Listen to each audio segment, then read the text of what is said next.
Hello friends, welcome back to my channel. आज आपण बनवणार आहोत टेस्टी असा पास्ता. पास्ता बॉईल करण्यासाठी मी 3 ग्लास पाणी गरम करण्यासाठी ठेवलेले आहे. पाणी बॉईल झालं की त्यामध्ये मी 2 चमचे मिठाचे आणि 1 पळी तेल टाकून घेतलेलं आहे. यामध्ये मी 2 प्रकारचे पास्ते टाकले आहेत. तुम्हाला जर एकच टाकायचा असेल तर तुम्ही एकही टाकू शकता. 10 ते 15 मिनिटं आपण पास्ता बॉईल करण्यासाठी ठेवूयात. ग्रेव्ही तयार करण्यासाठी मी 1 कांदा, 1 टोमॅटो आणि थोडीशी कोथिंबीर चिरून घेतलेली आहे. कढई गरम झाली की त्यामध्ये मी बटर आणि थोडंसं तेल टाकलेलं आहे. यामध्ये 1 छोटा चमचा मोहरी आणि 1 चमचा जिरं यामध्ये टाकून घेऊयात. मोहरी आणि जिरं तडतडलं की त्यामध्ये आपण कांदा गुलाबी रंग येईपर्यंत परतून घेणार आहोत.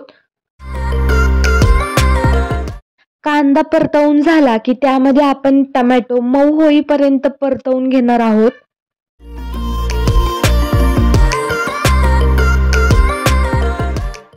यामध्ये आपण 1 छोटा चमचा मीठ, अर्धा छोटा चमचा हळद, अर्धा छोटा चमचा लाल तिखट, 1 छोटा चमचा गोडा मसाला, 1 छोटा चमचा धनेपूड, 1 मोठा चमचा आलं लसूण पेस्ट, 1 पॅकेट पास्ता मसाला,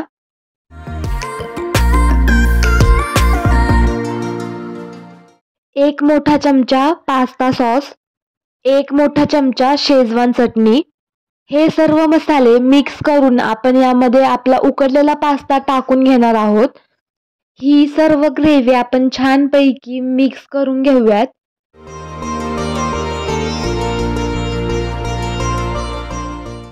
आता आपण यामध्ये मस्तपैकी बारीक चिरलेली कोथिंबीर टाकून घेऊयात आणि पास्त्याला वाफ आणण्यासाठी 5 ते 10 मिनिटं आपण असं झाकून ठेवूयात. 5 ते 10 मिनिटानंतर खूप छान अशी वाफ येते आणि पास्ता खाण्यासाठी अप्रतिम लागतो. तुम्ही देखील अशा प्रकारे पास्ता घरी नक्की ट्राय करा आणि कसा झाला हा कमेंट बॉक्समध्ये मला नक्की सांगा.